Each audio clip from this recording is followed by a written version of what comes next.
Welcome back, everybody. It's Ben from the Ben and Bev channel. Today we're going to be talking about the Book of Boba Fett's Chapter 7 season finale. So spoilers, obviously. So after the two Mandalorian episodes that we got the last couple weeks, I was a little nervous about this finale because to me the Book of Boba Fett's conflict was really coming to a head at the end of the third episode, and I felt like the fourth was going to be when we finally started to see the beginnings of this conflict. As many of you know, the fourth episode was majorly just a flashback to events we already know, and the last two episodes were fairly successful segue into the Mandalorian season 2.5. And as great as it is to have Din Djarin back, I was a little worried when it came to this finale, mixing both elements of the stories together, as well as tying in all these different cast of characters that Boba Fett has recruited into his army and trying to give each one of them a moment and a little bit more depth within the finale. When I started the episode and saw it was an hour long, I thought, hey, there's enough time in here. We could get a little bit for Castanton, we could get a little bit for the Mos Espa. And after that tease of Cad Bane last week, I was even more excited for that. I myself not really that versed in the Clone Wars series, but his presence was something that this show is lacking. And thankfully this week's episode definitely delivers on that, as he becomes a very prominent villain. Just the way he delivers all of his lines with that throaty growl, and the way he talks about Boba Fett, just with the amount of attitude and charisma that this menacing character can bring to the environment in this series, is just encapsulates what we've been missing for the entirety of the season. He was introduced a little late. I think he is a very successful villain for this series. He has a personal connection to Boba Fett that someone like me actually isn't very versed on. They do mention a couple lines about it, so it makes a little bit more sense chronologically, but If you've seen the Clone Wars series, I imagine they have a little bit more of a history than we're given on in this episode. a little left in the dark. That's the only time that's happened with any of these series. But despite the increased Cad Bane presence, there's also some really great moments between Boba and Mandalorian, as the two actually have a moment to discuss their differing beliefs as they're about to make their final standoff. You get to see the two masked men have a pretty satisfactory shootout sequence. And everyone does attempt to get their moment in this week's episode, though some of them it's a little short-sighted, and by that I mean it just doesn't feel earned as it really should. Like Castanton,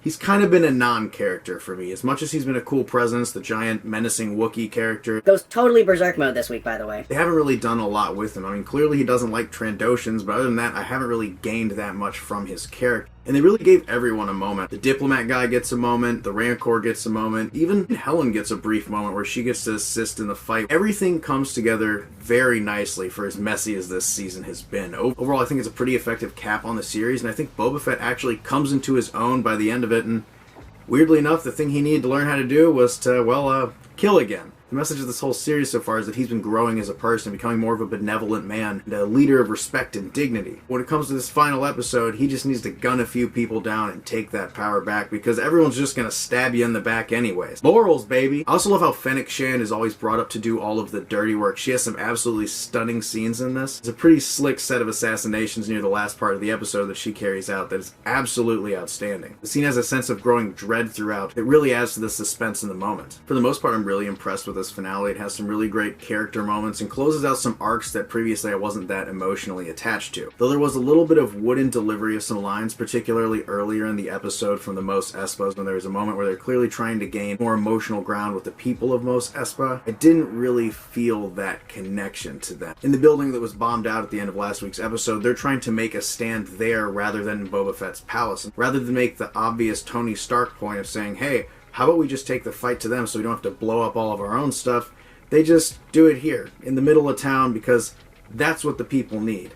And then half the town gets destroyed anyway, so I'm not really sure what the logic was right there. The only other negatives with the episode is those characters, as well as a couple of the other ones, don't really blend so well CGI with the Tatooine environment. And though I previously mentioned that I think it's due to the lighting versus the bright, vivid colors, but clearly that isn't an issue when you look at a character like Cad Bane, so I don't really understand why the shimmer of the mopeds or some of the movements of the tripod droids are just a little fake with the CGI. After an extremely exceptional last half of the series, the Book of Boba Fett takes its messy plotting and overly used time jumps, as well as a massive cast of characters that aren't really dived into that well, and manages to make some gold out of it. There are moments in this season of Boba Fett that make me question why they are doing the things they're doing, but there's also moments that are some of the best Star Wars I've seen in years. The consistency is clearly a problem, and Boba Fett being the lack of focus for this working is more of like a side quest to the main Mandalorian series. Overall, is a really solid experience, an outstanding score, stunning visuals, For the most part. Getting to see the return of the familiar faces, whether it was Luke, Ahsoka, Mando, or even Grogu, was all something we've been missing and probably really needed. My final rating for the Book of Boba Fett series